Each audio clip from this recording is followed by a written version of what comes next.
No, I'm talking about Die Hard. The greatest debate of all times when it comes to Christmas time is, one, start with the easy one. Is Die Hard a Christmas movie?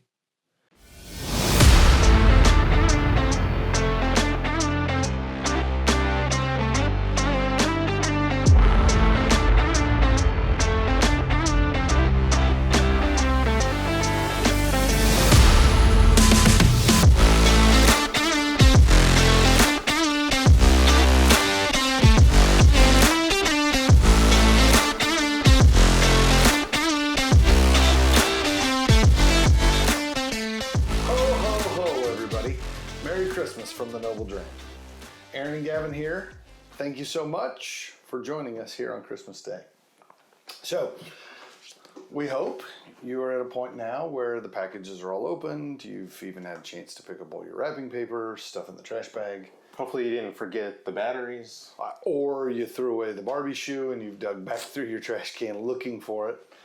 Or you threw away your instructions and now have extra pieces from whatever you've tried to assemble. Oh, darn it.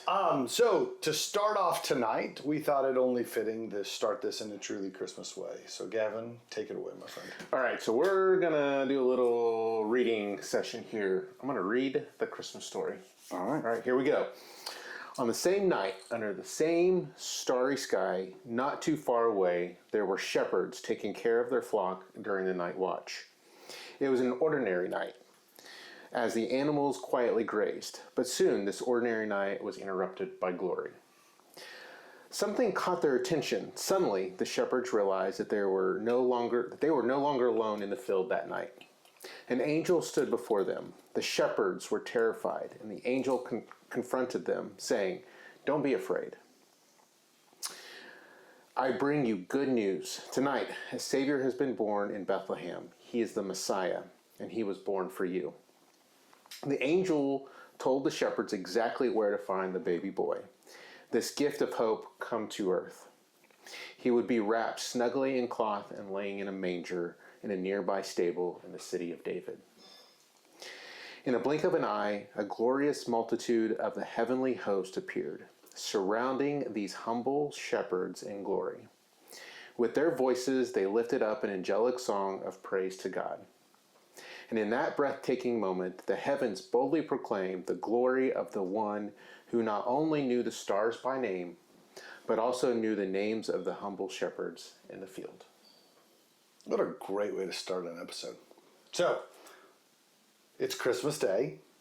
We thought in fitting with the story that Gavin just read, we should drink something from an angel that came down to earth. Are you calling me an angel? Yes, exactly. Okay. Absolutely. So, in a double layer, both of these bottles happen to be fully wrapped up, which seems fitting that on Christmas we get to open gifts. So, tonight's first bottle that Gavin's going to present was actually a gift. It sure was. Tell us, who was this gift from? This was gifted to us by our good friend Polly. Or Paul. Yeah, we didn't know how we wanted to be called, so we're going to interchangeably use Paul and Polly throughout the episode tonight. I like it. But thank you, Polly. We appreciate the gift. Yes, absolutely. Thank you so much. So, unlike most of our other episodes where we have this really fantastic little cut to the pour, not tonight. Not tonight. We're going to open it. We're opening gifts live in front of everyone. Right here. All right. So this is Angel's Envy Cellar Collection. Oop, there we go. And this is their volume number 5. There are 4 previous volumes. Here, let me get us some glasses here. Are we ready? Favorite sign of Christmas. Love it. So this, here you go, sir, is actually finished in French oak, extra, and Yeho tequila barrels.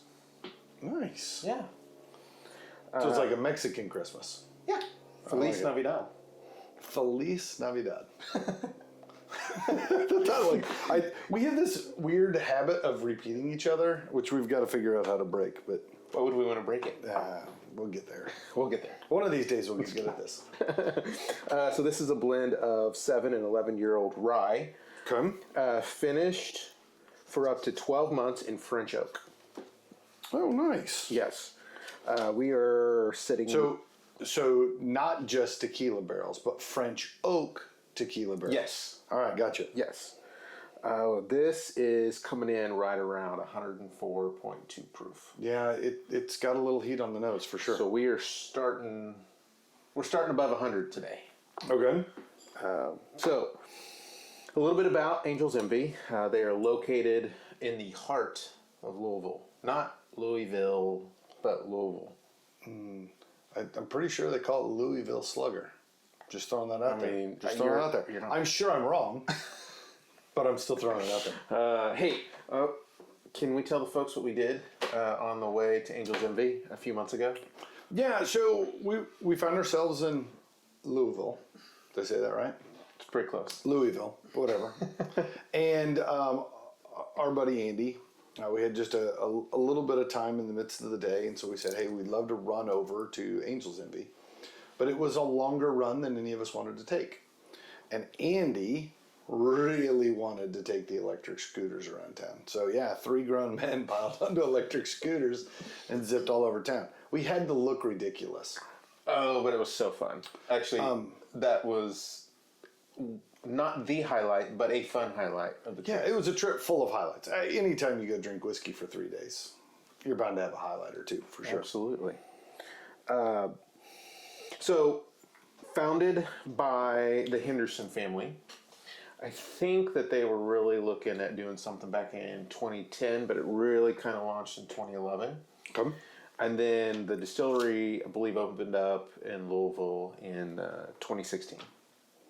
This is new stuff. So newer. New stuff. Yeah. When I go to present my bottle, the numbers will be significantly different. Angel's Envy, obviously, very well known for their finishing processes. Yeah, I think everybody knows Angel's Envy is their bourbon, right? That is port finished, and then they have a traditional rye that is finished in old rum barrels, and so it sparks debate every time we bring up Angel's Envy, which is better, the bourbon or the rye, and back and forth.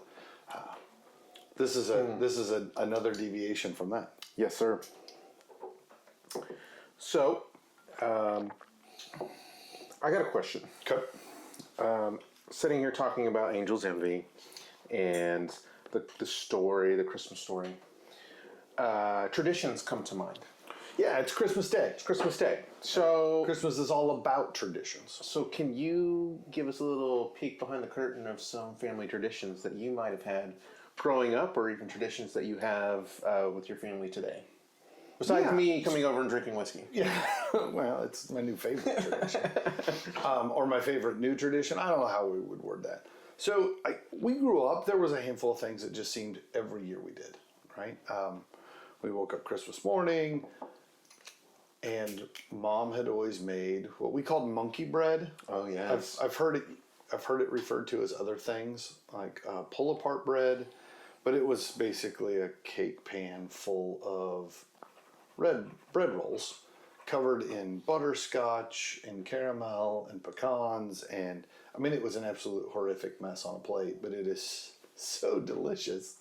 The ironic part is, like so many family traditions, it wasn't that it was something exceptionally different than anything else you did the rest of the year, but it was the only time you ever did it. So I've often wondered to myself, as much as we all love monkey bread, why do we only have monkey bread once a year? Same way I feel about turkey on Thanksgiving. I love turkey. I'd eat turkey all the time, but we live in houses where we only eat turkey once a year. So yeah, that was a big one. And then growing up, I hate the way this is starting to sound, but like all of my traditions are us eating. I'd say life happens around the table, so. For sure. So Christmas Eve was always soups. And that was mostly because people were coming and going. We were heading to the church. Family was coming to visit. There was never a sit-down meal on Christmas Eve. And so every year the big debate is, how many different kinds of soup are we going to make so you can eat soup? And that ranges everywhere from, well, my preference is the spicy chili. I have a lot of family members that don't like the spicy, but all the way to the other end, that my dad's family, that it was oyster stew. That tradition probably stops with my generation because neither my sister nor I like oyster stew. So once Dad's gone, I think that one probably dies. But everything must come to an end at some point. Do you actually eat the oyster stew with the oyster crackers? Well, I think you have to, don't you? I think so. To be honest, I'd put oyster crackers in my chili or in my chicken noodle soup. I mean, I know they're called oyster crackers. They're just fun-shaped saltines. Fun-shaped. I like Fun-shaped. Like the fun-size candy bars. Yes. It's the saltine cracker equivalent of fun-size. Yeah. Oh, man. Now, how about you guys? So, On the windy plains of Oklahoma, the what was windy Christmas plains. We still do this today. One of our main traditions, going back around Stillwater where I grew up in Perkins, we typically pile up in a car and drive. Perkins is fairly small, so we end up going to So it Stillwater. doesn't take long to drive. Yeah, so we end up going to Stillwater, and we try to hit Brahms. For folks out there that may not know what Brahms is, it's the best ice cream and dairy store plus restaurant that you can ever hope to find. We never make a road trip back to Kansas where we don't stop at Brahms and have a burger in each direction. Yes, absolutely. We actually hit Brahms like in Ennis or Corsicana on our way up.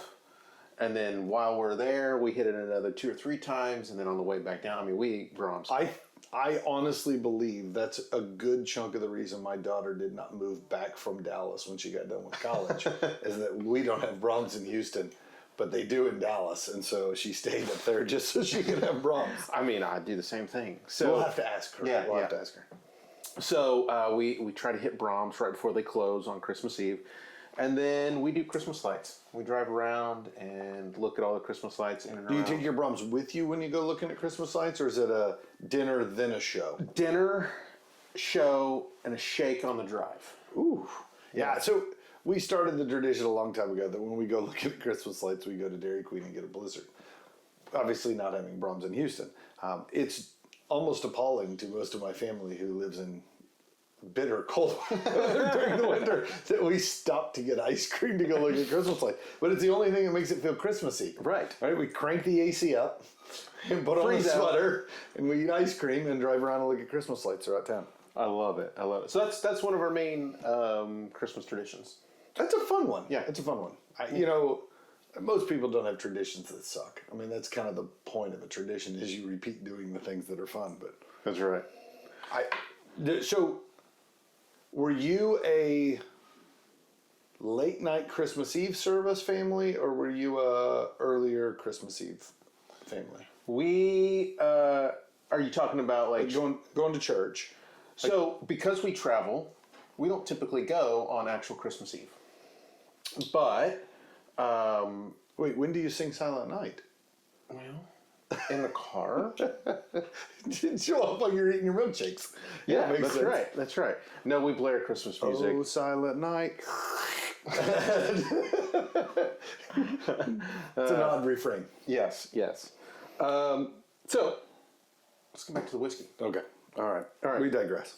We digress. Sorry, we got on a little tangent.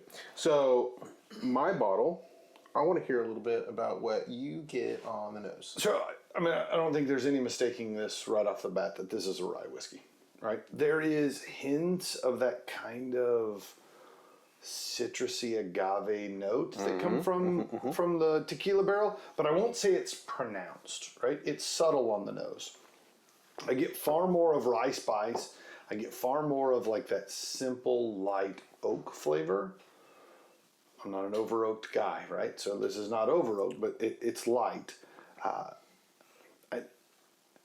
It shifts a bit when you take a sip, but on the nose, that's where I sit. Like, how about you? So on the nose, I wrote there's a floral note to it. There's a bit of a peppery smokiness that I get. I put honey. There's almost like the sweet kind of turns into a Is little. there a thing about smoked honey? Yeah. Can we? I got a smoker in the backyard. We should try Let's this. smoke some honey. I'm down. All right, and then kind of leans into like a syrupy.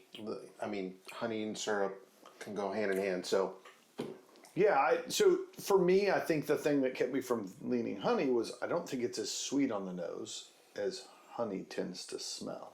Now I know that's a bit, because honey tastes a lot sweeter than I think honey smells, but yeah, I think as you go take a sip and you got a little bit on the palate and then you go back and nose it again, I think I got a little bit more of that sweetness for sure.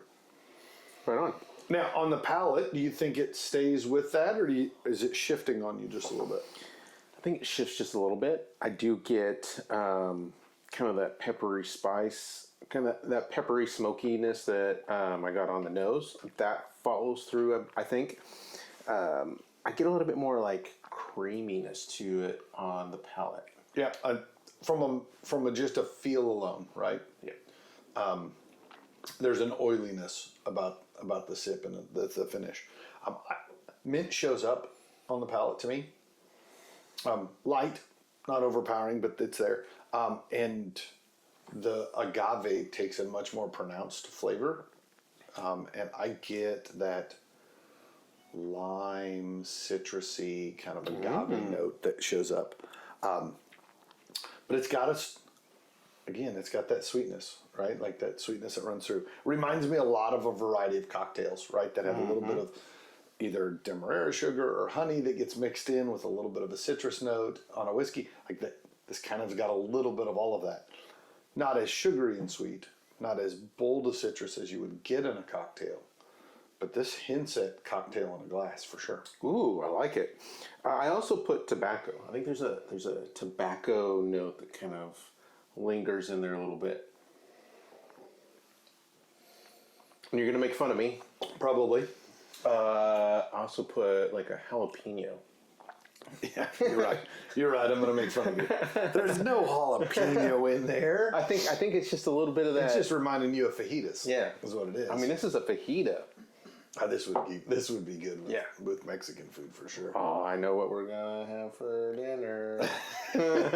Christmas enchiladas. Yes, I love it. We better start going to enchiladas. There's a whole chunk of the world that probably does Christmas enchiladas. Yeah, fair. Yeah, this is it. I don't know if I've ever done Mexican food on Christmas Day.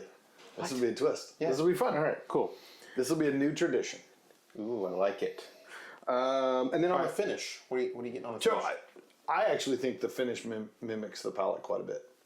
I think that tequila aroma, the tequila and agave tones really carry through. I think citrus shows up. The sweetness fades quicker than I think the tart citrusy notes. And so over time that started sweeter and it fades out into a little more tart kind of finish on it. I'll be honest, I'll say the finish tastes less and less and less like rye whiskey. Oh, yeah. Right? Which kind of surprises me. Considering I picked up a lot of rye on the nose, I kind of expected it to come back at the end. It reminds me a bit of the aftertaste of a sipping tequila. I'm not talking plastic jug tequila, Montezuma's, whatever the shin level tequila brand is at the bottle shop. The bottle shop. I wish I knew bottle shop in Spanish to use at that exact moment. Yeah. Alas, I don't know Spanish, so here we are. Baxter, you know I don't speak Spanish. Sorry, my anchorman. No, I get it. You eat the whole wheel. I'm not mad. I'm impressed. How about you? I think Keeping with it? Yeah, I think I'm going to keep with it. I am going to disagree on one thing. I think the sweetness does linger a little bit on it for me. I think it does have a long lingering kind of vanilla sweetness to it. Yeah, I think maybe the difference here is I don't know. I think of vanilla as sweet. Like with a lot of things we put vanilla in are sweet, and I think you begin to equate vanilla and sweetness. But I don't think vanilla in and of itself is actually very sweet. When was the last time you just ate raw vanilla? I believe my wife is making more cookies right now. We could go check it out. All right, I like it. And see, we're going to go drink vanilla extract. Is it the new mixer or the old mixer? God. Oh my God, how How rough would that be going down? Just straight vanilla extract. Oh, gosh. So, I've not gotten to the point where I needed to drink that bad. yeah. Me either. So, on this one, we want to hit some scores. I didn't mean to imply that you had gotten that bad off. I apologize. All right. So, I really like the thing about this that's different. What I will say is, inherently, I'm not typically a huge rye fan, right? So ryes tend to score lower for me. But I think this is a really atypical, unusual, fun, and funky rye. So in that world, this also doesn't contain a lot of the things I dislike about ryes. So I give this a solid 83. I think this is in the, like, own a bottle. It's not a knock people over on the way to the store to go get one, but if you're there and they got one and the guy says, hey, you want this? Sure, toss it in the cart. Yeah. 83. 83. All right. This will be the part where the 83 shows up over my head in post-editing. I gotta keep my hands down so I don't screw up the graphics. Now you just screwed the whole thing up. I don't know what to do with my hands. Sorry. All right, yeah, we have derailed. This is what happens when you stay home from work for a couple days and just sit around and watch movies and do nothing else all day. Is we get way off into the weird, obscure movie references. That's fair. That's fair. I will say, different than normal, I actually caught all of those references. Sweet. All right. He's learning, folks. You need to give us a score, though. All right. I think this is it's really good. I actually scored it an 81. Oh, I guess I won. You won this one, and partly because I'm not the biggest tequila fan. Oh, see, now that's funny. The thing I liked about this one is it wasn't very rye and had a lot of tequila notes. And you're saying you wished it had more rye and had less tequila notes. Yes. All right. I think as we go on this adventure together, I'm learning I really do like ryes. And I'm learning you really don't like ryes. I hate to... It sounds so negative when you say I really don't like ryes. There are things about ryes I'm not a fan of. And the ryes that have a lot of that I don't like. All right? It's a fair way to put it. So, all right, so 83, 81, both of us in the 80s, still a bottle worth having on the shelf. yep. Okay. Agreed. All right, so I hate to move a glass out of the way that isn't finished, but yet here we are. It's time for number 2. Before I pull this to the side, Paulie, thanks again. Yes, thank you, Paul. All right, so my bottle. I get to turn back a page to my present. Look, the bottle had a little spill. No, it's the bottle's fault. It's the bottle. All right, so my bottle is Macallan's A Night on Earth in, I wrote it down, in Jerez de la Frontera. Ooh. So this is another fun one. It swings open. See, yours just swung open. I mean, it had a latch and all. I'm not poo-pooing on it. But mine's got like a flip-up door, and then there's, I got to take an insert piece out, like a protective. It's like wearing a seatbelt in there. I mean, this one is fancy. I'm actually surprised you didn't have to like lean over. I wasn't gonna say this. When we set up the camera, Gavin can stand up in the camera. I cannot.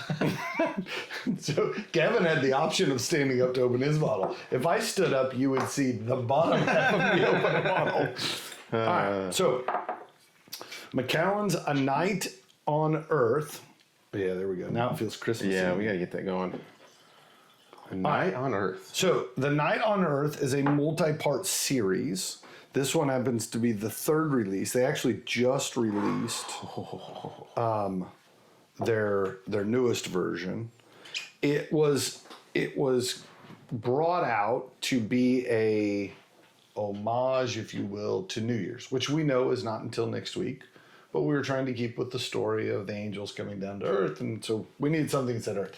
And to be honest, we looked. I didn't have any bottles called Shepherd, so here we are. So first release 2021. It was in reference to Scotland and the celebration of Hogmanay. Am I saying that right? Yeah, very I've nice. been corrected on my pronunciation several times on this show, so I'm trying to be better. Release number 2 was actually 2023. They didn't do a 2022 release. And it was called The Journey, and it was an homage to the Chinese New Year. This one, this one is called Jerez de la Frontera, which is an homage to Jerez, Spain, where the sherry is made that Macallan uses to sherry their oak in their barrels. Right? So that's how this all ties together. The one that just came out, literally at the store yesterday and saw it, The First Light, which is an homage to New Zealand. Why New Zealand? Why call it First Light? Because they're just on the other side of the international date line. That's where the new year starts first. Wow. So that's the First Light. So the fun part, though, this being the 2024 release, this coincides with the 200th anniversary of the Macallan Distillery. Whoa. So you were talking 2016. We're talking 1824, right? Because this is a 2024 release. So each bottle, they commission an artist to design the packaging and the artwork that kind of beckons to that area, those celebrations, all of that kind of stuff. This one specifically comes in at 43% ABV, aged in a combination of both American and European oak. All has been sherried with Jerez de la Frontera sherry wine. All right, so Sounds fancy. yeah, no, it is. So there are the tradition in Jerez de la Frontera is to eat what are called pastiños, which are a light pastry. Oh. And wait. Do you have a light pastry for us? I don't. What? I'm just learning about pastiños for the first time as part of this. I feel robbed right now. Yeah, you should. You should. I have let you and everyone down. We should have not only had some here, we should have mailed out to every one of our subscribers a little box of pastiños to celebrate with us. On New Year's Eve, they eat pastiños and 12 grapes, the grapes that they use to make their sherry wine, but 12 grapes at midnight to welcome in the new year. That's the tradition there. So if you get classic pastiño flavors, I know you know what those are. Absolutely. Right? If you get that would totally be what they were going with here. And certainly should get the notion of 12 grapes, right? There's a lot of sherry going on in this glass, as with almost all Macallans, right? So as we sit here and delve in and start to smell and taste and all that kind of stuff, I've got a question or a game I want to play with you. Okay. Every year, we even talked about it, right? We spent the last couple of days sitting around watching movies. So the question is, of all the Christmas movies to pick from, if you had to make a Mount Rushmore of Christmas movies, top 4, no particular order, Okay. what are your 4 classic Christmas movies? It's not Christmas until you get to watch these 4 movies. What are they? Ooh. Man, you're like taking the gloves off. Yeah, I don't horse around. This gets. This is no if you confrontational. only had to listen to one song forever in your life. But I mean, this is poignant to say the least. I think you've made the reference of fisticuffs. This is one of those topics. This could be a throw. This could be a throwdown. All right. For me, Christmas movies. I got to go old school, like the old school, and I'm gonna double up here. You're gonna pick 2 movies in one? Yeah. Because they're That's short. you. That's you. They're short, so I just feel So like you're saying as long as the collective time run is less Yeah. than an hour and a half, Yeah. it counts as one movie, Yeah, even absolutely. if it's 3 30-minute episodes? yes, right. So I'm gonna go. I don't agree, but we can continue on with me in protest. I'm gonna go with old school Frosty and Rudolph. Like Oh, yeah. old school, like 1960s. Like one of them being the claymation. I think it's the Rudolph is the claymation. Rudolph the Red-Nosed Reindeer, with Burl Ives as the snowman who narrates, It's what Cornelius, Yukon Cornelius is the ice pick wielding guy, and the misfit toy. It's on my Mount Rushmore too.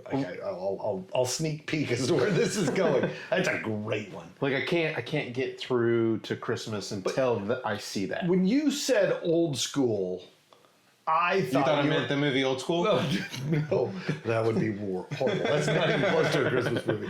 No, we now live in a day and age in 2025, going on 2026, when somebody says old school, especially the world I live in, I work with a lot of younger people. To them, old school is stuff that came out in 2010.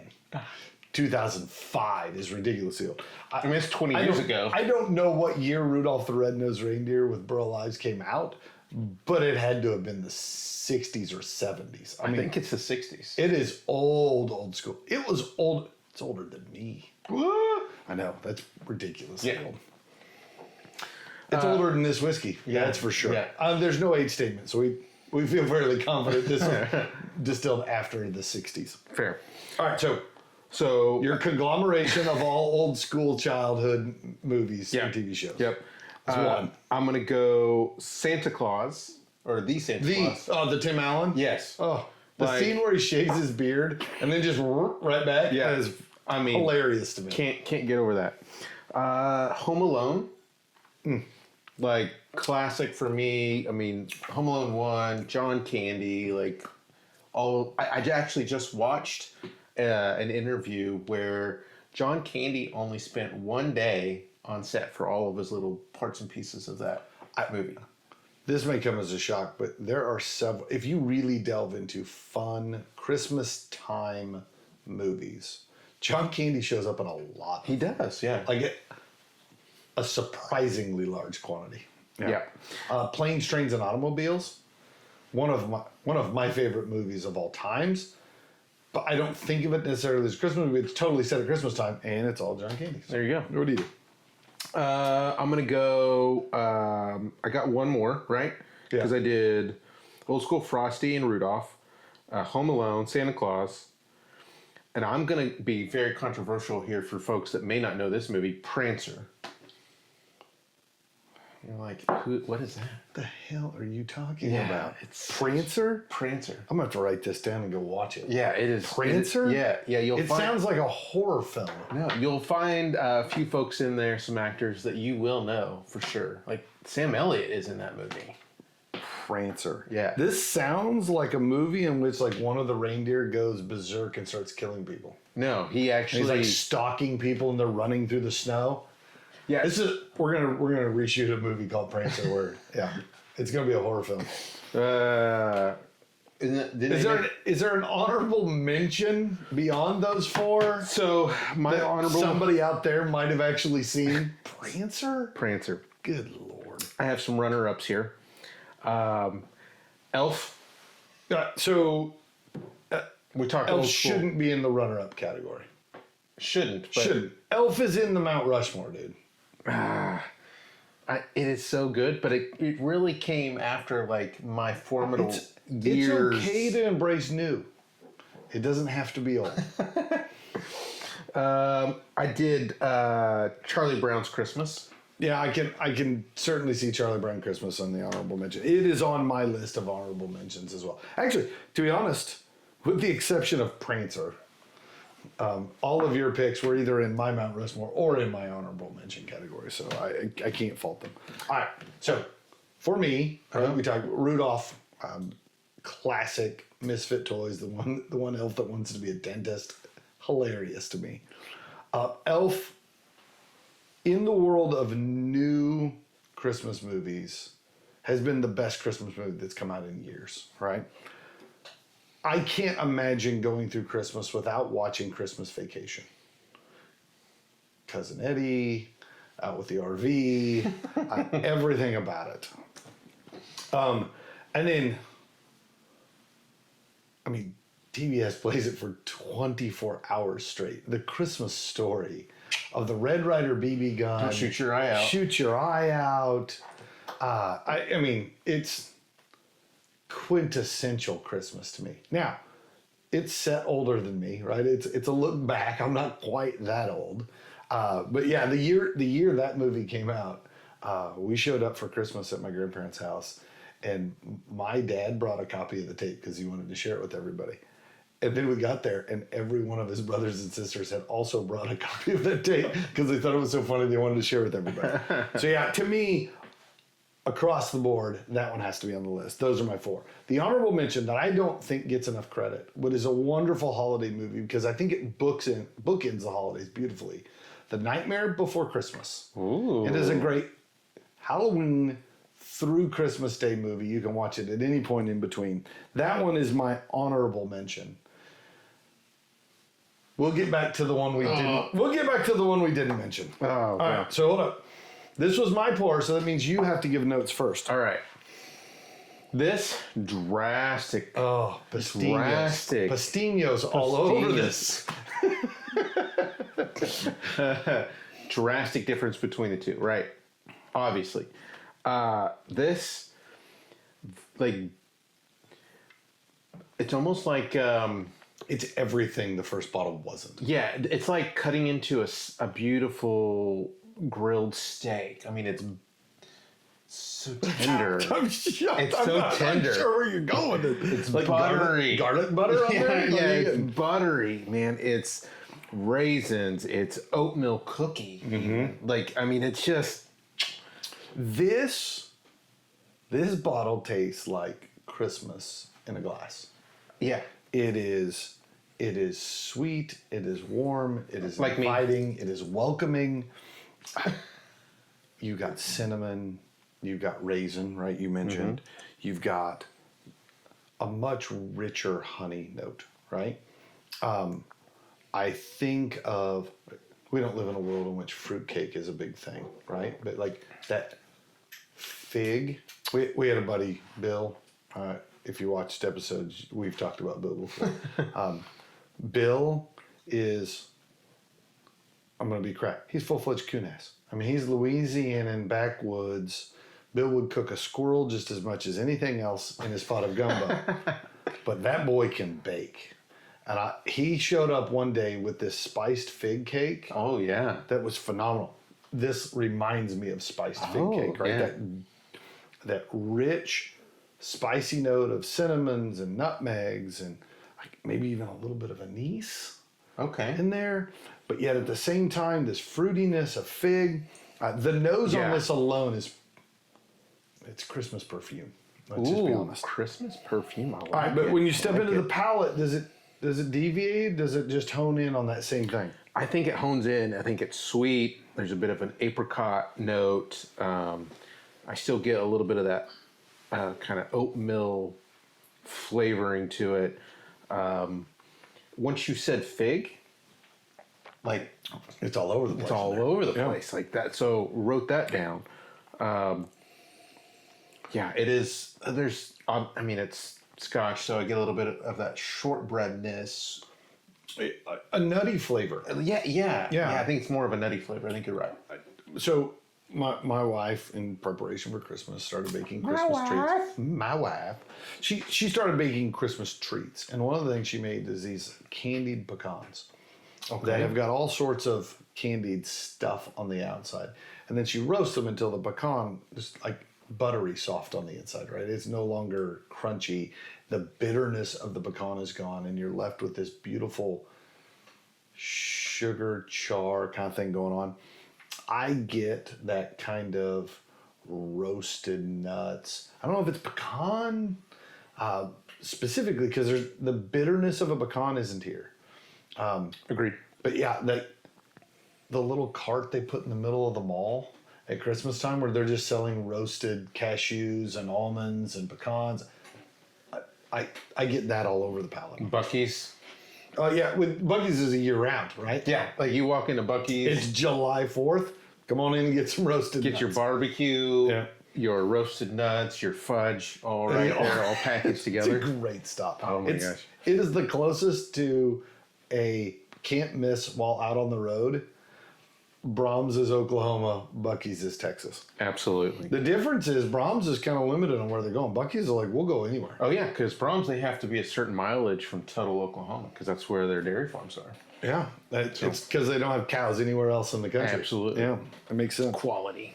All right, on the finish, where does that go for you? I think it's using the word that a lot of folks that drink whiskey. It's smooth, it's soft, but it's inviting, it's lingering. It is incredibly smooth. Yeah. Like, I know at 43%, this is toned down from where we started, right? Right. So you expect that. I almost wonder what this would be like at 48 or 50%, right? Just to give you a little bit more kick. But there is nothing off-putting about this, right? It just completely smooth rolls. You just said pudding, like, ooh. Like a little, I don't know if butterscotch is the right word, but it comes to mind. Yeah, like I could see. This would go good with monkey bread on Christmas morning. Ooh. I should have drank this earlier. We got a challenge. All right. It's a plan for next year. Yeah. All right, no, my bottle. Wait. Yes, your bottle. Means your number. Oh, okay. Then you better go high because this one's really good. This is really good. I think, for me, this is sitting right at an 84. So, from before. From before. That's right. But I wouldn't say that's wowing number. No, I think you said it right. I think if there was just a little bit more to it on the ABV, I think that number would go a little higher. I think I just need a little bit more kick. Like I said, it lingers and it lingers smooth. If I just want a little bit more. So, several times during the Angel's Envy, I went back and kind of rinsed my palate, so to speak, and had a sip of water or two. I don't want to do that here, right? Part of that is because I think the ABV is lower. You don't need to kind of clean things up. But at the same time, like, what's going on in that glass? Like, even still, like several seconds after finishing the sip, like, there's a lot still going on. I think this is excellent.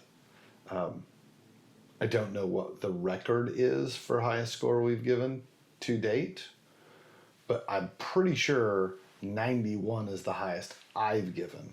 Yeah, and I think this is a 91. Whew. This is excellent. This moves out of the should you have a bottle into the you need a bottle and don't just let anybody who comes over try it.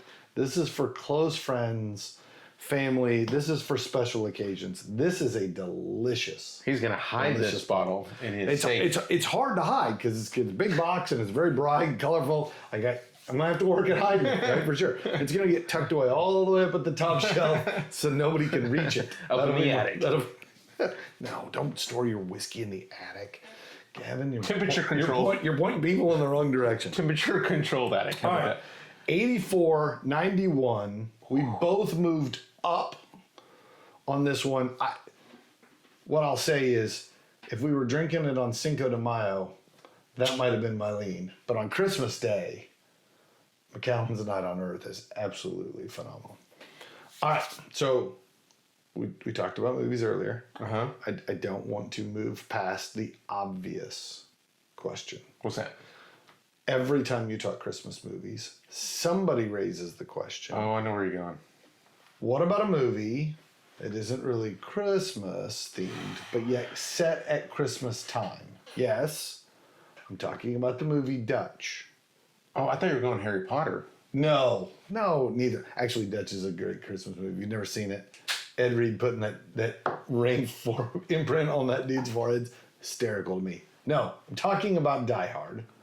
The greatest debate of all times when it comes to Christmas time is, one, start with the easy one, is Die Hard a Christmas movie? And do you think, two, it then makes it onto the list of all-time great Christmas movies? I really do enjoy Die Hard. I think some things have come out over the last couple weeks where people are really debating this again, right? Every year. Every year this happens. I'm going to say it's not a Christmas movie, but it's a movie that I want to watch at Christmas time. Yeah, so it's set at Christmas time. But lots of movies are set in the winter, right? So that doesn't necessarily make them Christmas movies. I tend to agree with you. It is a movie at Christmas, not a Christmas movie. I also will say, not even close to making my top movies of all time, right? It's a fine movie. It's fine. If you want to put Die Hard in your Mount Rushmore of Christmas movies, I'm not going to be mad at you for it. But no, to me, just because it's snowy outside and there's a Christmas party doesn't make it a Christmas movie. Fair, because where we live, we don't get a lot of snow at Christmas. So. That's true. There's nothing about that feels Christmassy for a guy from Houston. It could be Blue Hawaii and be a Christmas movie for all. That's true. That's true. There's not very many Hawaiian Christmas movies. Yeah. I bet there is in Hawaii. We're going to have to do some research, see if we can find some good Christmas movies. So, as we bring this episode to an end, we want to say thank you very much. Merry Christmas to everybody. More importantly, this is the last time we'll see you guys this year. So, thank you all for making the end of 2025 so awesome for Gavin and I. We really appreciate it. So, we'll say Merry Christmas to all, and to all, a good night. Happy Hogmanay. Cheers, my friends. And Slanjava. We want to thank you, our noble listener, for joining us. We believe each whiskey has a story, and so do you. So give us your thoughts by leaving a comment. And if you have a whiskey you'd like to see us share, let us know. You don't want to miss a single episode, so subscribe to our YouTube channel. And make sure to like and follow us on Facebook, Instagram, and TikTok to stay up to date on the Noble Dram. And if you find watching us difficult, you can always listen to each episode on Apple Podcasts and Spotify. As always, be noble And enjoy your dram responsibly.